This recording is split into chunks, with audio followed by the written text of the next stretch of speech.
Hello KS, நான் தான் அவங்க சும்மா பிஜின் லாஃப்ட் உங்களை மறுபடியும் இன்னொரு ஃபுல் வீடியோவில் பார்க்குறேன். எனக்கு ரொம்ப சந்தோஷமாக இருக்குது. இன்றைக்கி என்னென்னு பார்த்தீங்கன்னாக்கா, நம்ம இங்கே வச்சுருந்தால ஒரு சின்ன பேச்சு அதை நான் உடச்சின்னா கீழே ஸ்டாண்டு மாதிரி இருந்துச்சுல, அதெல்லாம் பிடிங்கிட்டு உள்ளே வச்சிட்டேன். அப்புறம் நேற்று போயிட்டு ஒரு கள்ளிப்பெட்டி வாங்கிட்டு வந்தேன். எனக்கு 10 ரூபா சொன்னாங்க. அதையும் வாங்கிட்டு வந்து அப்படியே உள்ளே வச்சிட்டேன், முன்னாடி தடுப்பு மட்டும் செஞ்சு. இன்றைக்கி என்ன பார்த்தீங்கன்னா, இப்போ நான் உங்களுக்கு புறாலாம் வெளியே வந்தேன்னு நான் உள்ளே போய் காட்டுறேன். நம்மகிட்ட ஒரு ஒயிட்டு ஃபீமேல் இருந்துச்சுல, ஒயிட்டு இங்கே கீழே நிற்கிறது இல்லை, உள்ள கள்ளிப்பட்டி இருக்குது. ஒயிட்டு பொரியோட பேர் இருக்குல்ல, அது வந்து முந்தானி ப்ரீட் ஆச்சு. அதனால் நான் ஒரு சீமான் குச்சி உடச்சி உள்ளே போட்டேன். இப்போ என்னென்னு பார்த்தீங்கன்னா, நம்ம வந்து இப்போ ஃபுட்டெல்லாம் போட்டு அப்புறம் நான் உள்ளே உங்களுக்கு காட்டுறேன், வாங்க. பார்த்தா தெரியும் நினைக்கிறேன். அங்கே உள்ளே போனான்ல, அவன் ஒருத்தன் மட்டும் சாப்பிட்டு உள்ளே போயிட்டான்.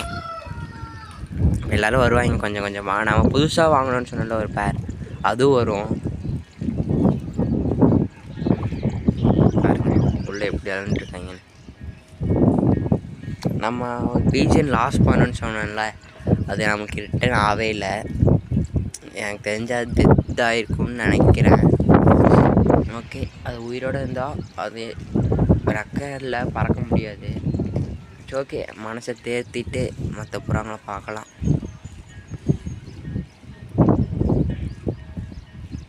பார்த்தீங்கன்னா கேஎஸ்,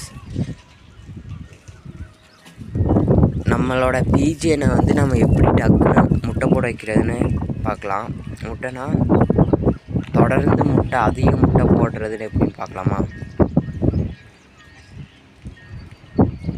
அங்கே பாருங்கள், இப்போ ஒருத்த குச்சியை குத்தனான்ல, அவன் தான் ப்ரீட் ஆகிருக்கான். அங்கே பறக்கிறது பார்த்திங்களா, ஒரு காட்டுப்புறா. அதை நான் வளர்த்து விட்ட புறா தான். அதை நான் அன்றைக்கி முதல்ல வாங்கும்போது எனக்கு எதுன்னு தெரியாமல், வளர்க்க தெரியாமல் நிறையா 20 ஜோடி வச்சுருந்தேன். வளர்க்க தெரியாமல் அப்படியே விட்டுட்டேன், அது போயிடுச்சு.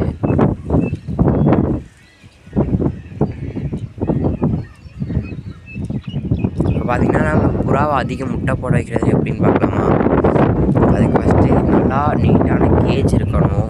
கேஜ் நீங்கள் காலனி ப்ரீடிங் போட்டிங்கன்னா மேக்ஸிமம் நல்ல சைஸ் வேணும், 2க்கு 2 அப்படி போட்டிங்கன்னா நல்லா ரெக்கையை விரித்து ப்ரீட் ஆகிற முடியும், நல்லா நீட்டாக இருக்கும். அதே இந்த நார்மல் இந்த வெளியெல்லாம் சுற்றிட்டு வரல ஹோம் ப்ரீடிங் அந்த மாதிரி போட்டிங்கன்னா அவங்களுக்கு பிரச்சனை இல்லை. அது ஏன்னா மாடி மேலே வெளியே எங்கே கூட போயிட்டு ப்ரீட் ஆகிட்டு உள்ள வந்து எக்கு வச்சுக்குவோம். எக்கு வைக்கிறதுக்கு முன்னாடி நீங்கள் அந்த ஆப்பிள் பாக்ஸ் வச்சுருப்பீங்கள்ல, ஒரு சிலவங்க ஆப்பிள் பாக்ஸ் வச்சுருப்பாங்க, ஒரு சிலவங்க ட்ரே பாக்ஸ் வச்சுருப்பாங்க, ஒரு சிலவங்க சிமெண்ட்டில் வந்து செங்கல் இருக்குல்ல அதில் கட்டி வச்சுருப்பாங்க. நம்ம சொல்கிறது apple box and tray box.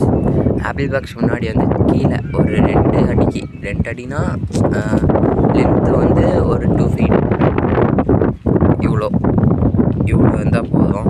நம்ம அதை முன்னாடி ஆரம்பிச்சு வச்சோன்னா, ஏன்னா அது எக்கு போட்டு திடீர்னு உள்ள சண்டை கட்டுச்சுன்னா எக்கு கீழே உருளாமல் இருக்கும், விழுகாமல் இருக்கும் உருண்டு.